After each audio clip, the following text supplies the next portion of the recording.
ou l'oubli de l'être dans le cas de la philosophie. Ça, c'est une première chose.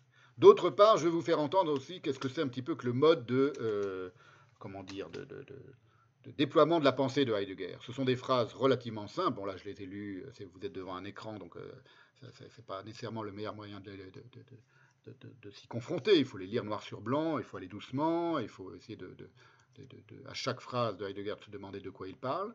Et au début, c'est jamais très simple, mais c'est passionnant. C'est une enquête, véritablement.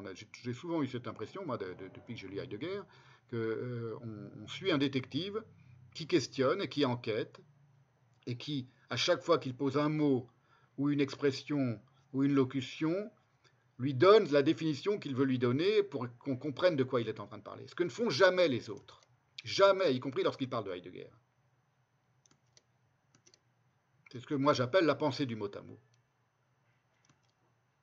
Et cette pensée hélicoïdale du mot à mot, vous voyez, elle ne se contente pas de dire ça, c'est ça. Il le dit parfois, il dit la métaphysique, c'est la philosophie. Voilà. Et ensuite, vous avez 3-4 pages que je vous ai lues pour expliquer ce qu'il veut entendre par là. Voilà. Ce que ne font jamais les autres. C'est pour ça qu'Heidegger est le plus grand philosophe du XXe siècle. C'est une des raisons pour lesquelles c'est le plus profond, le plus grand, le plus minutieux, le plus honnête penseur. Parce que la grandeur, elle va avec cette honnêteté. Cette probité absolue de la pensée qui s'arrête sur un mot et sur un mot à mot, et qui, à chaque mot qu'elle emploie et à qui elle veut donner un sens nouveau, permet de comprendre pourquoi ce sens est nouveau. Là, on n'est pas dans les sbroufs.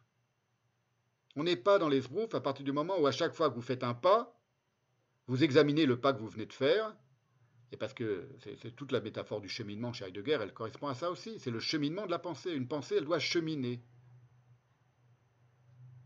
Et elle doit bondir aussi, évidemment. Mais vous ne pouvez bondir que si vous savez à quel point ce cheminement, il est risqué, il est nouveau, il est périlleux. Et surtout, il ne se tient pas pour, il ne tient rien pour acquis.